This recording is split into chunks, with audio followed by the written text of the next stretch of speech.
Welcome to Autosport International 25 Hello, at the NEC in Birmingham. Yes. Well, who are we going to go and see first? Well, we're right in front of them, so we might as well go and see the Rowe Oil boys and girls. Might as well.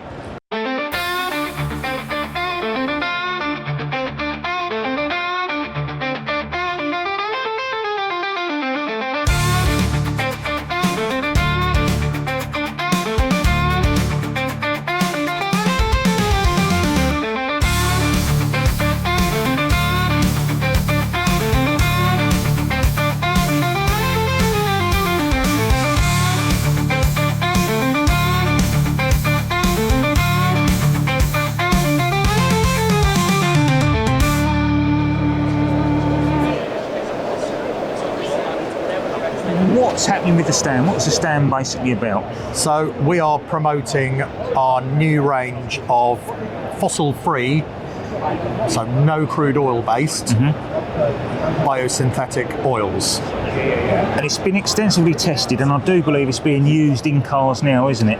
It has been used for the last 3 years by Rowe Racing in their M4 GT3s.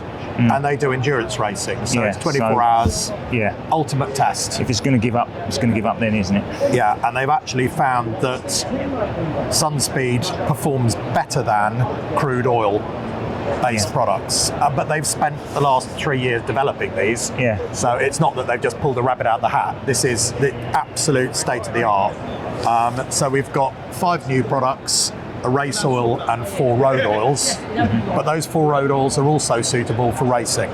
The race oil, when we say race oil, we talk about endurance racing for race engines.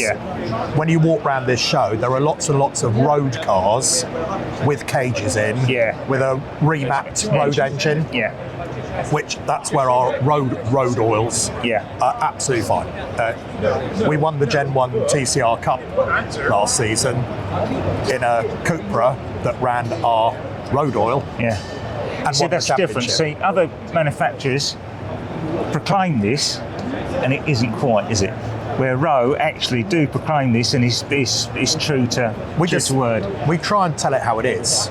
So people come to us and say, look, I'm running a Mini with this engine. What have you actually done mechanically to the engine to change it? Nothing. It's running a different map. So it's like, okay. A bit like a mini challenge car, really. Like a mini challenge car, yes. Which, we're supplying a few mini challenge cars with a drop of oil here and there. So, I mean, we've got these new products that we're really, really keen to talk about, to promote, because if we want to carry on racing into the future with internal combustion engines, we have to make some changes, whether we like it or not. The engine in here has it's running a fossil-free lubricant and a synthetic oil, synthetic fuel. And that's where we have to go. With the fuel, has it had to be mapped slightly different because of the fuel? Or? On this engine, it hasn't been mapped. On some of the classics, they have done some work on mapping. But we're focusing on the lubricant side and the greases, and there's very little now that can't be manufactured. So if it goes to hydrogen, I mean, that's a whole different ball game. So there'll be different oils for hydrogen. Because when you're burning hydrogen, your byproduct's water. So you've got a whole different ecosystem happening within the engine. And the combustions, I think, is it 2 times more than petrol or 3 times? I can't remember. It's more than, but all the chemistry is different. So you've got to look at where you get blow-by in a piston in a regular fueled combustion engine. You've got fuel vapor and things mixing with the oil. In a hydrogen engine, all the chemistry changes. So you need different products for that. And I was talking to Germany last year, and that is on their list of development projects at the moment. So they're looking at hydrogen. But what we're focusing on here is conventional internal combustion engines. We want these cars. I mean, that car was running at Spa in 1972. We want that to continue to run for the next 50 odd years, because it's an iconic vehicle, and there's no reason why we can't carry on running internal combustion engines responsibly. But that's the key to it, isn't it? That is the key to it. I mean, let's face it, no one wants to go to British touring cars and there isn't a combustion engine. It just doesn't. I've been to some Formula E racing. They're exciting, and I think electric engines are phenomenal. But it's a whole different. Yeah. It's like the difference between riding a horse and a bicycle. It's two completely different things. Yeah. But you don't get the sound. You don't. It's a different sensory experience, isn't it? Yeah.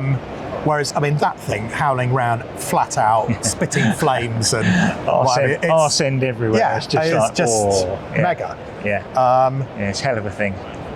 And we do a lot of work as well on road car coolants for electric vehicles, for hybrid vehicles.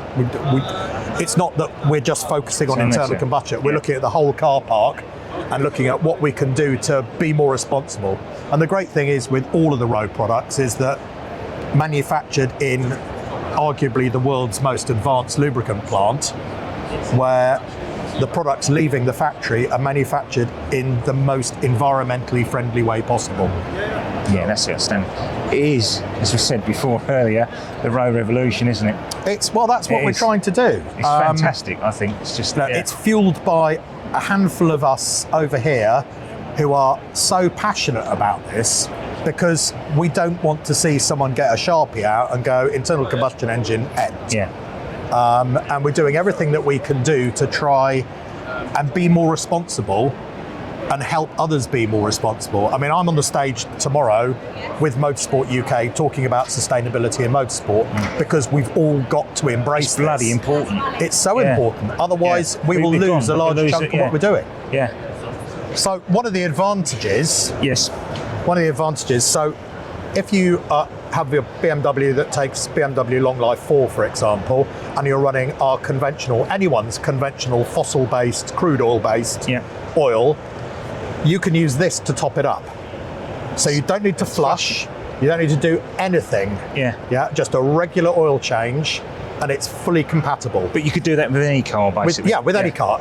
So if the other cars are using one, for instance, you could just supersede it by... Absolutely. Yeah. So it doesn't matter which brand of oil you're running in your car. You don't have to. We always recommend that you run a flush on any oil change, because it's good practice. But if you're in that situation where blah blah blah, it doesn't matter. You can just top it up and away. I mean, my pal of mine came over at the weekend. He's got a Q7, takes regular 530. And he said, I just need a litre. And I said, well, actually, I've got some of this. And so I just topped it up. It was just over a litre you needed to go, and chucked that in there, and it's fine. Yeah, because my nephew and his chums, they use it in their CB500s for the CB500 championship, and they reckon the gear change and everything is just absolutely different level. We haven't launched Sunspeed for bikes yet. If it's going to happen, though, isn't it? It will. I mean, the intention is to replace all the oils in the range with a biosynthetic equivalent, but it's going to take time. And at the moment, we've got the 4 most popular road oils, which cover a vast number of vehicles, and a race oil, and it will grow over time. I mean, we're looking at HGV, we're looking at Agri. If you go and talk to the guys at British Army karting team, they've been running Sunspeed in their kart this season, and they said, on the straights we're pulling away from the other competitors. Sealed engine, controlled fuel. Only difference is this.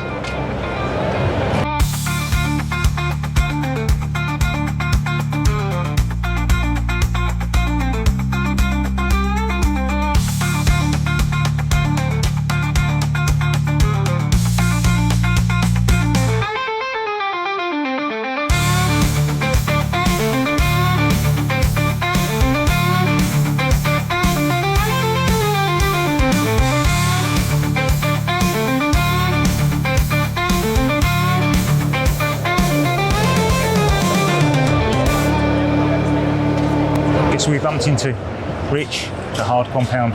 How are you? Yeah, good. Good, yeah. It's been a while, hasn't it? Yeah, it's been a very. I think the last time I saw each other was Brands Hatch. Yeah, that's a couple of years back now, wasn't it? Yeah. So things are going well with you? Everything all right? Yeah. Just nice to be in the warm. Yeah. It was a bit cold this morning, but all good. And you can always guarantee snow if you go to the auto show. Absolutely, even if it hasn't.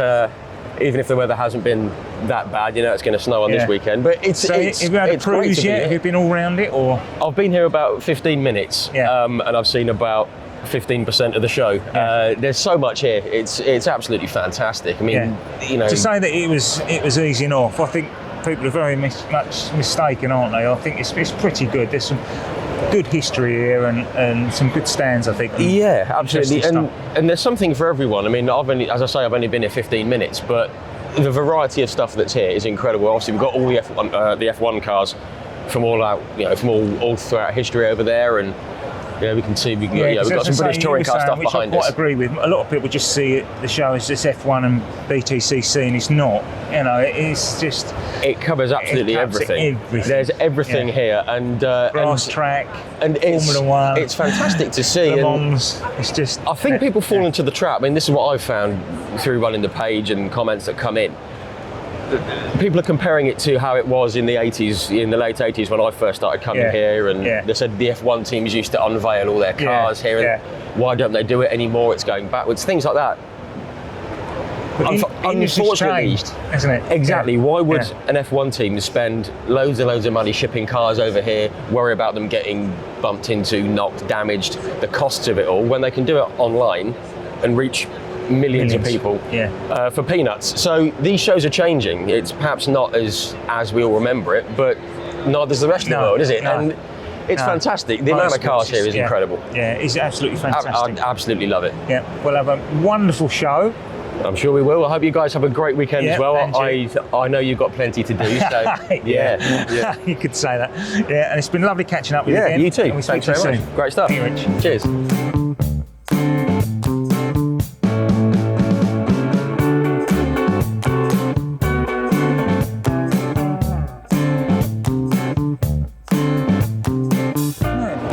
It's our old mate, James Hunt, look. And Freddie looked like his dad. Look how accurate that is, look. They've even had the toes of his boots cut off, look, because his feet were too long.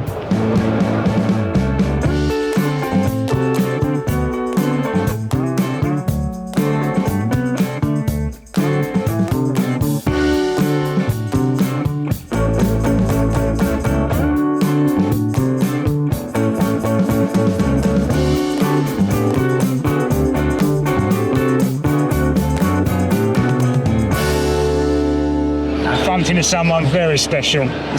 If you're my age and you're female, if you're my age, I don't know if I'm the same age. So where are we? Shane Lynch. How are you, buddy? You all right? Yeah. So, what are you doing in the Autosport? Any plans for this year? Or? Well, do you know what? Autosport is my heritage of motorsport, right? And I love this show.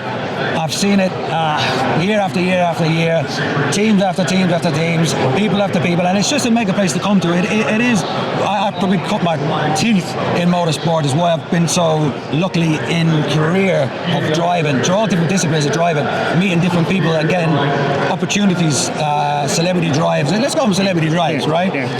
But then actually not doing so being too in bad. Boyzone hasn't been a tie for you at all, really. No, do you know, like Boyzone gave me that platform of visual. Boyzone gave me the platform of interest, and certainly when it comes to,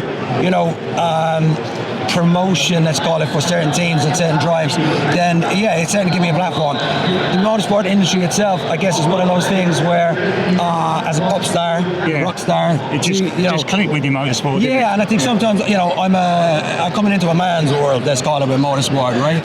I'm coming into a man's world. Sometimes you're not accepted, but then when you start winning trophies, they go, all right. I mean, to be fair, I'm not blowing smoke up your ass, but you were pretty good. I mean, I remember in the Laguna, and I think I was at Donington, and you had a test day there, and we were all sort of, because we were all sort of the Clio boys. Yes. We were all like, oh yeah, Shane. Exactly, that's what I'm talking about. Exactly.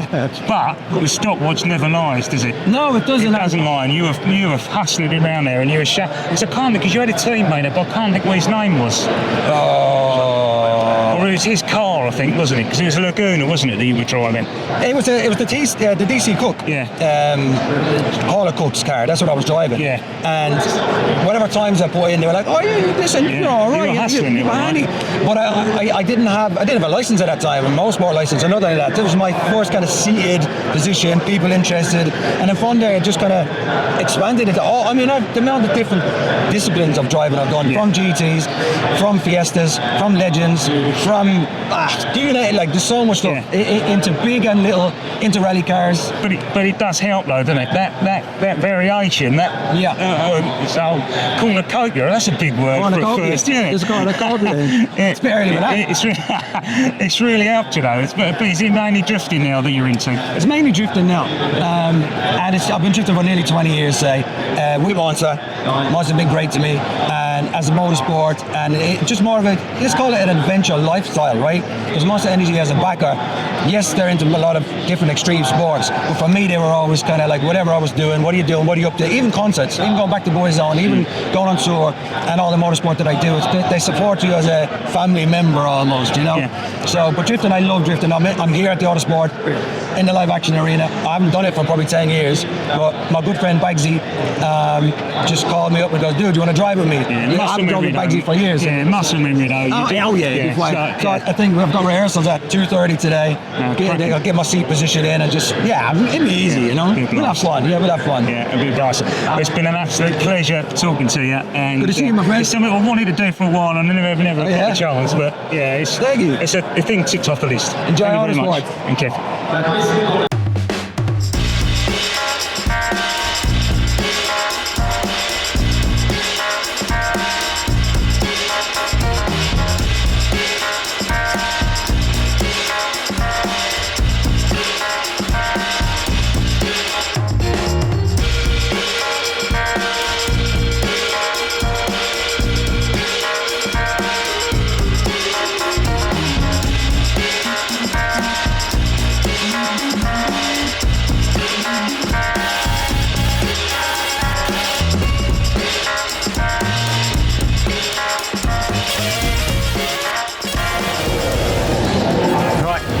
New member of the team. Yes, new member of the team. Vincent. Yes. Now, this is your wonderful car in front of us, isn't it? It is. It's one of two Pragas that we own that we race in the Equip Series. Because we've just got into the Praga sort of racing, really. I'm sort of interested in it because growing up I always wanted a radical. And these are the next level for me, and it's something I always wanted to do. Le Mans. That's what I really wanted. If I'm being silly, that's what I always wanted to do was Le Mans, and I love the I just love the whole situation. And for me, this is. I think it's everybody's dreaming to do Le Mans. If you're into motorsport, Le Mans used to be the goal of F1 drivers. They did F1 to go to Le Mans. And Le Mans is the thing. And again, as for me, this is the nearest I'll ever get to it, and it looks stunning. It looks absolutely beautiful. I mean, is it all carbon fibre, just with a steel roll cage, or? It's all carbon fibre. It doesn't actually need the roll cage, but in the UK, the rules say we have to have one for this class of car. So it's actually stronger in effect without it. But it was designed in the Czech Republic, and they didn't bother reading any rules before they designed it. They just designed the fastest car they could. So engine and gearbox. What have we got? So we have a 2-litre Renault engine that's turbocharged, delivering depending on how it's set up, delivering power between 365 and 440, 450 horsepower. How much does the car weigh? The car weighs 640 kilos. Flipping it. One of the big statistics I like to say about the car is that it'll pull more than 3 Gs in the corners. So anybody who knows their tracks, if you think of like a classic track like Donington, Craner Curves is flat in 6th gear at about 156 mile an hour. Quite impressive.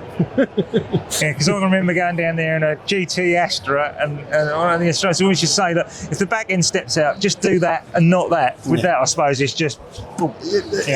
no movement at all. It's a true aero car, so it's having the sort of mental capability to get round this corner. I've got to go faster. Yeah. And that is actually quite a challenge, you know. Bloody well is, yeah. But it does mean that you can go from what is relatively a club racing prototype into a full-blown Le Mans LMP3, LMP2, even LMP1 without actually much of a shock. Yeah.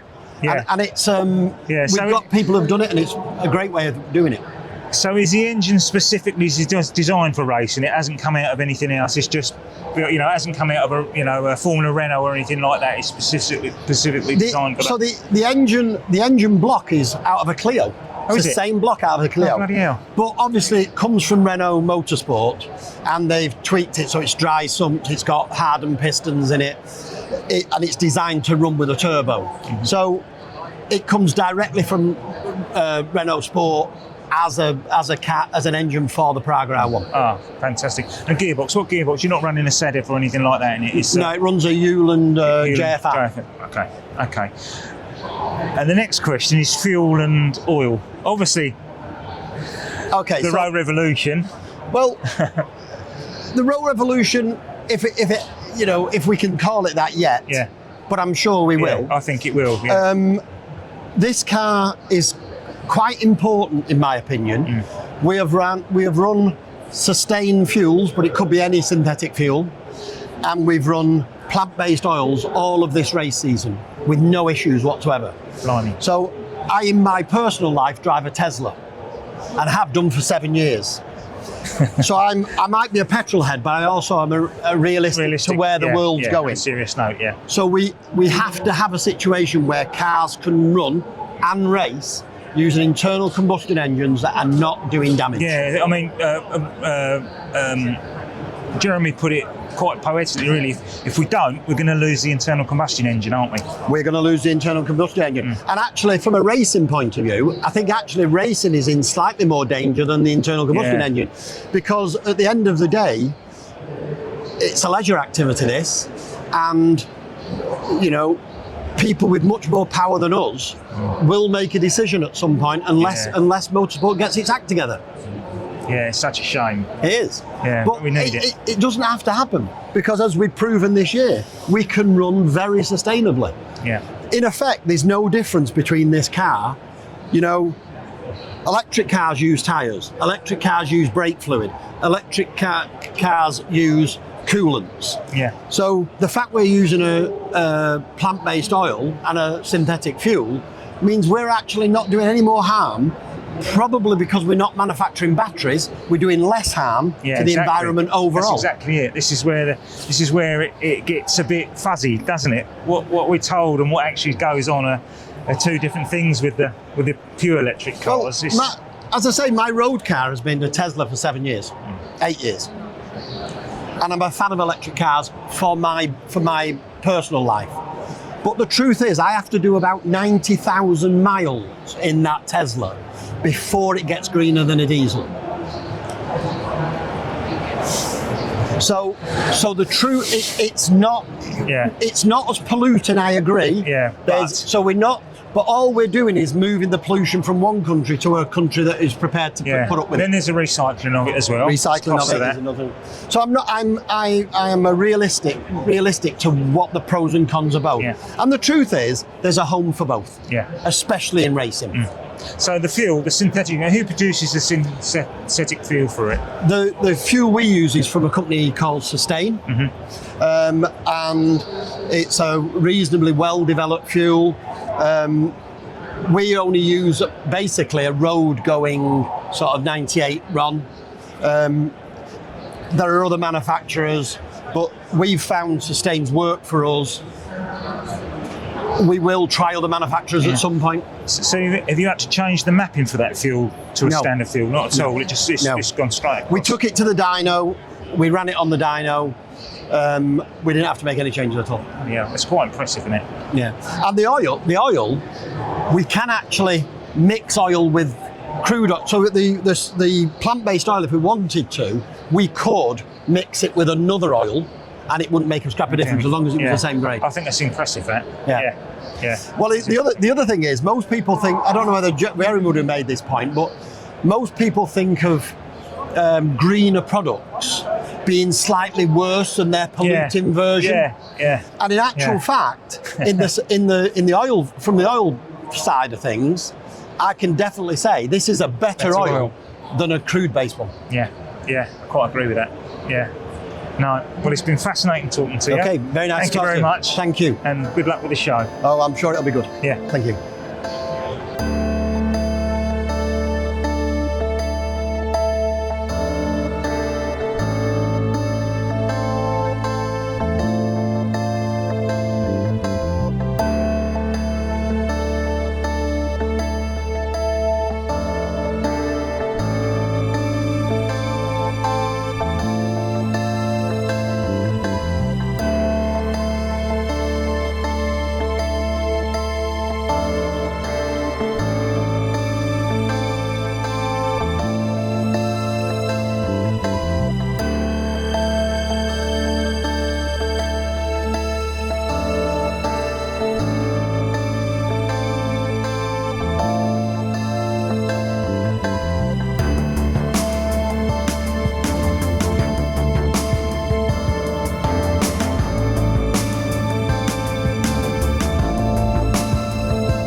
Now, something a bit different, everybody. We've met up with my old mucker, Steve Wardby.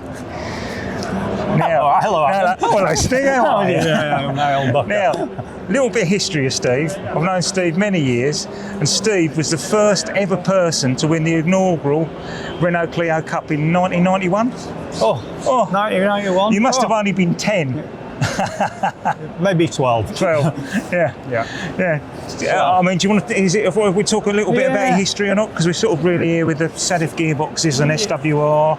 Yeah. Well, the history, as we know, and then with me doing the Clio, and then you ended up jumping into one of the cars. I did, At Brands Hatch. Yeah. And what an inspiration I was. Great, eh?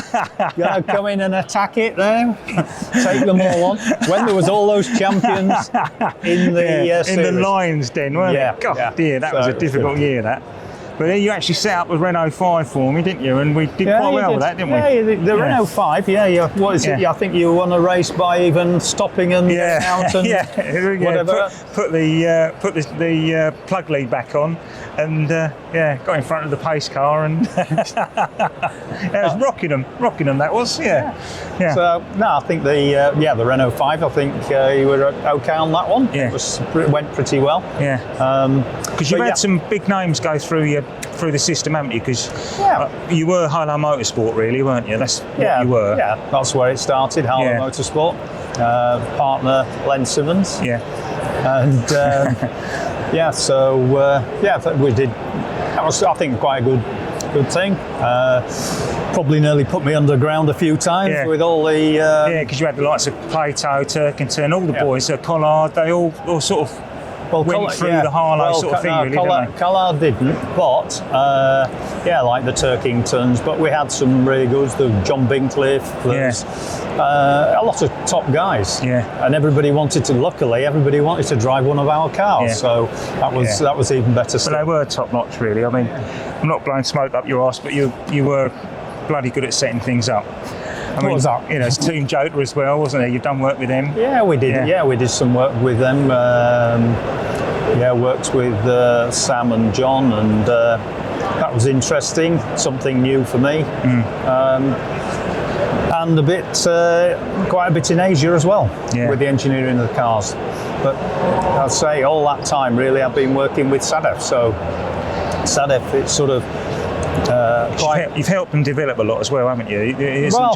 I think we've all developed. I think Sadev have come on such a long way, and you sort of help each other, as you know, in business. you've got to do to move forward. Yeah, because I did many a year up here with you, didn't I? Yeah, Not knowing a thing about them. Yeah, we were having a discussion this morning about that. Oh, I was saying there was 2 young girls came up and you were telling them all about it, and then I think they ended up they were telling you about how the diff worked. Yeah, how does the diff work? And I'm like, and they started telling you and giving you a bit of instruction. So that was quite a fun thing. Good times. We did have some good laughs. So how did the Sadev thing come about? Was it purely through the racing and it progressed into that, and then you started selling them, or? No. With that, how it all started off, actually, as you will actually remember, because you were part of that as well, is we used to supply the engines to one of the Renault series, and then that was then going to be taken more in-house somewhere else. So I said, okay, well, we'll do the gearboxes. So I contacted Sadev. No reply, and then in the end I thought, right, okay, I'll say that I'm coming over on Tuesday. So hence why this is how it all happened. So all of a sudden I got a response. We went over on the Tuesday, visited, you came with me, and we ended up signing contracts and whatever else. And eating far too much red meat. That's all I can remember. Yeah, as you know from many of the experiences. But yeah, the red meat, and it sort of went on from there. But you know, we've as SWR Motorsport, we've ended up then moving into areas where with the CNC design work, machining of parts, bell housings, mounting plates, installations. So it's gone on sort of from. Because the bell housing is a big thing, isn't it? That's we've done stuff for parts for all around the world really.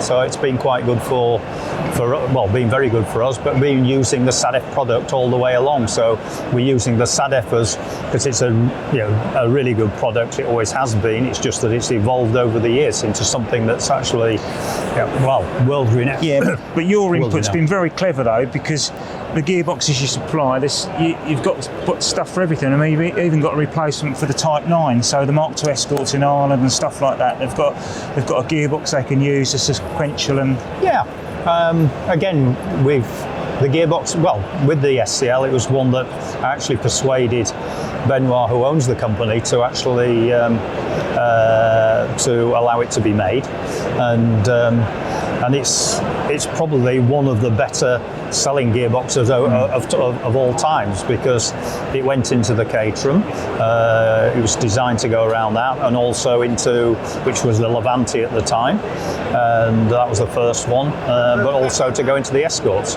So any rear wheel drive, but it's a nice petite little gearbox that will do most things. And it's very strong, very reliable, just like all the rest of the Sadev product. Yeah, they're a bloody good product. And it's good to work with. They've got some great designers, I'll say, covering all the range of gearboxes. So 2-wheel drive, 4-wheel drive, transaxle, a transverse, you name it. Just the 4-wheel off-road. Many different things. So it's and then we're making all the bits for installation for the different customers that we have. It's a bit like that. People don't realise that Sadev actually supply a lot of gearboxes for Rally Raid, the Citroen rally cars, all sorts, don't they? It's just everywhere. There's such a wide range. As I say, it's just about every application. So from ice racing goes right across. Rally Raid is on at the moment, so that's on the way. Well, thank you very much, Mr. Wardby. And it's been my old mucker. There's obviously some stories we can't mention. Definitely not. But it's lovely to see you. It's always nice to see you. And I'll be up to see you after today anyway, so when you're back, so you know. Yep. Yeah. Okay, champ. Take care.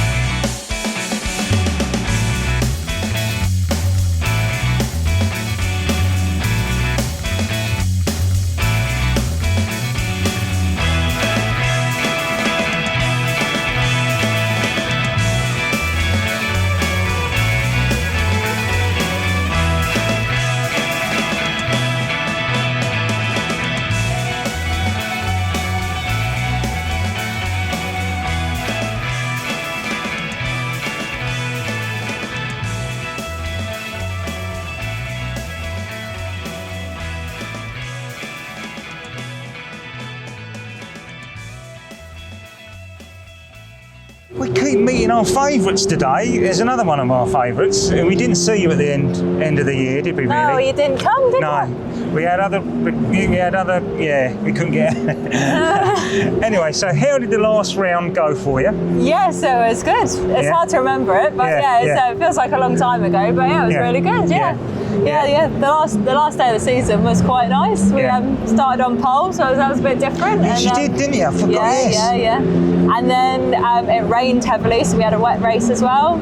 And I had the fastest lap of the race as well. You did? Yeah, by over a second. So it was pretty cool. That's a good sort of kicker into next season. Well, this season now. But you've sold the Mini though, haven't you? I have. It's gone, yeah. Yeah, it's gone. So is there any inkling of what could be possibly? Are we allowed to say? Or? Yeah, well, obviously the Mini's gone, so it won't be Mini Challenge.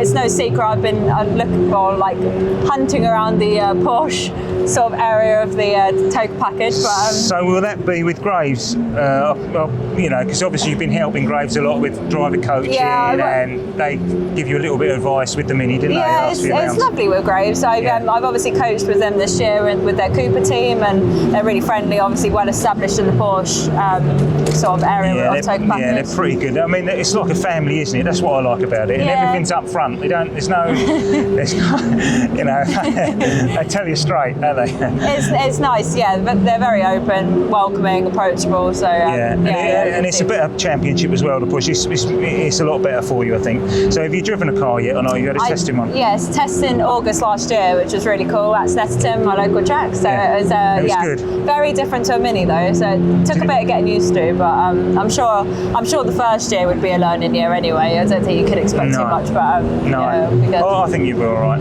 Yeah, fingers crossed. Yeah. Let's hope you get the budget. Yes, and we will be following in the Porsches. Brilliant.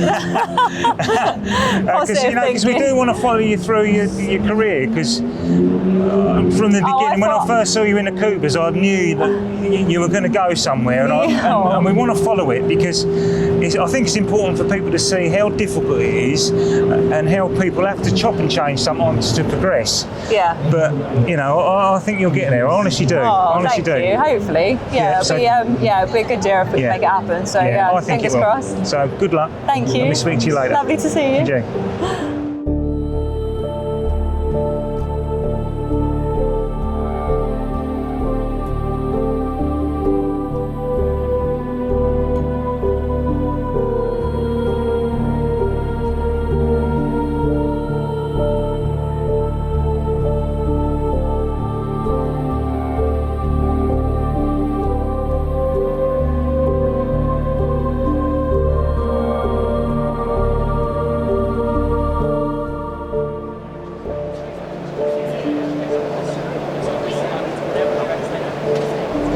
Just met up with our old buddy, Mega Max Coates. Mega Max and Minis and Motorbikes. Yeah.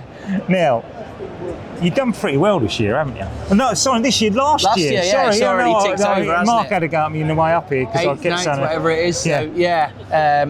Second in the championship. Second in the championship. But it was a bit harsh, weren't it, if we're being honest? Yeah, I mean, 1 point. Yeah, it's disappointing to lose by a point. Yeah. It's disappointing for it to be so close so far. So I mean, it was just it was a joy to watch her. You were at ease, you were happy. It was just Donington. I think was a bit of a turning point for you, was it or not? Yeah, I think so. Start of the second half of the season at Donington, which was really good. I think we had very, very good pace there. Probably where we started to turn a corner in terms of race pace, I feel. But Donington was good. Silverstone was exceptional. Yeah, Silverstone. And Brands was pretty dismal. Yeah. So Brands, was it the sort of second from last race that sort of really blew it for you, or not? I mean, I think if you're pinning it on one thing on the last weekend, then that race was it. But it's pretty harsh, wasn't it? The race before, I made a complete mess at the start. Was my own fault, really. I just got dazzled a bit by the sun. So I had a better start in that. I'd have probably had 2 more points in that and be standing here as champion. So. You know, it's harsh though. It's just why we try and bring it to people. They don't think they realise how hard it is to get sponsorship, to get how difficult it is, and then there's the racing on top of that, and then just by purely by a little bit of luck.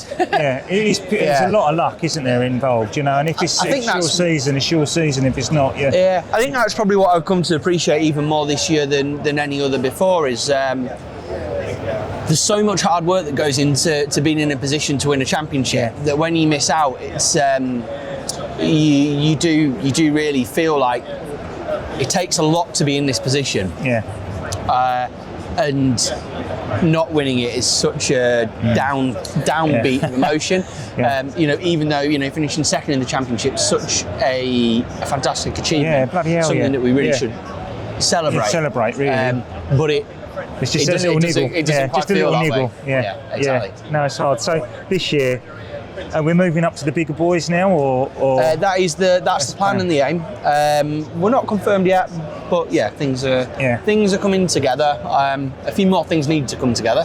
But we're en route, and that is the aim and the plan. So is touring car still an aim, or you're not bothered about it at all now? It's sort of just well, whatever. If it happens, it'll happen. And if it doesn't, So you haven't been sort of pushed towards TCR or anything like that? It's just my plan since the end of last season has been Carrera Cup. Probably since the middle of last year, to be fair, has been. So could it be sports cars instead of? I think so. So I think you'd be pretty suited to that, actually. I think it'd be a good route for me to go. Carrera Cup is the plan and the aim. I wouldn't say no to jumping in a touring car if there's the opportunity to go and do it. But and I'd like to think, given the right, place and opportunity, I could have a good go at running at the front. But it's without a doubt. If an opportunity comes along, I'd certainly be interested in it. But if it doesn't, my chasing is being done following the Porsche route now. I think it's sensible. Well, it's been lovely talking to you. You always give us time, and we so do appreciate it. No problem. And I hope this year really kicks off for you. Lydia's coming into the Porsches as well, hopefully, fingers crossed. And I think it'll be really good. So we won't be following the Minis quite so much. We'll be following the Porsches, I think. Porsches and puddings. So thank you very much for that. I much appreciate it. You're a star. Thank you. Catch you soon.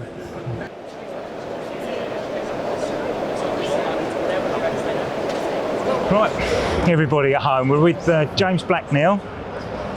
Mini Cooper, Mini Challenge. Possible rival. But he's very, very young and very fast. So James, it was your second year in the Cooper class.